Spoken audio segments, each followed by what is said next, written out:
see the people in the land of Egypt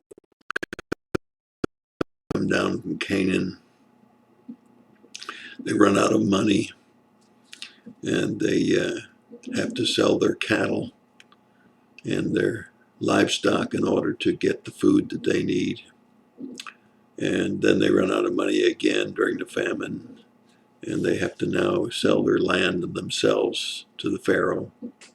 And eventually they wind up, in order to get seed to start anew, they have to promise to give a fifth. That's 20%, my friends, not 10%, but they have to give a fifth, 20%, to the Pharaoh in order to continue to exist. Interesting, isn't it? Our tax rate for most people today is about 17%, so not too different than back during the days of the Pharaoh. In any case, we see then Joseph bring his two boys to Jacob, who is dying. And Jacob is going to inherit, or to give inheritance, if you will, to Joseph's two boys.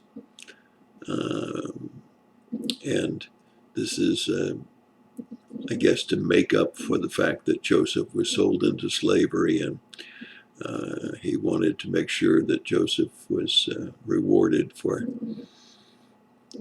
having had such terrible things done to him. In any case, we see now a change from man's control to God's control, because Jacob blesses not the eldest boy of Joseph, but the youngest boy of Joseph. And his name is Ephraim, and you'll hear a lot more about Ephraim as the scriptures unfold its history. What can we learn from all of this? We see Jacob giving a testimony about God's goodness in chapter 48, verse 15. It's really worthwhile going back and reading that. He's got an everlasting covenant with God, and God reminds him of that constantly, that he's got this covenant. And Jacob certainly gives his testimony and doesn't forget that he's met with God a couple of times, and God has given him clear direction. So what should we learn from all of this? Well, God's plan is going to come no matter what. He's not going to change his plan. And all we have to do is read ahead to the book of Revelation and know that there's coming some major changes. Second, in chapter 47, we also notice that what people will do in desperation to exist.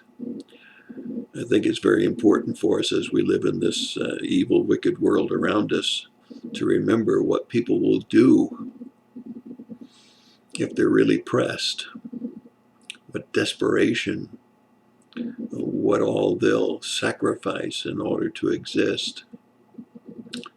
Thirdly, I think that we see Jacob's great love for Rachel. Only two children by Rachel, Joseph and Benjamin. And now Joseph's two children become very special to him, all because of his undying love for Rachel. I think it speaks very highly about a commitment to a love, commitment that men and women should remember in marriage.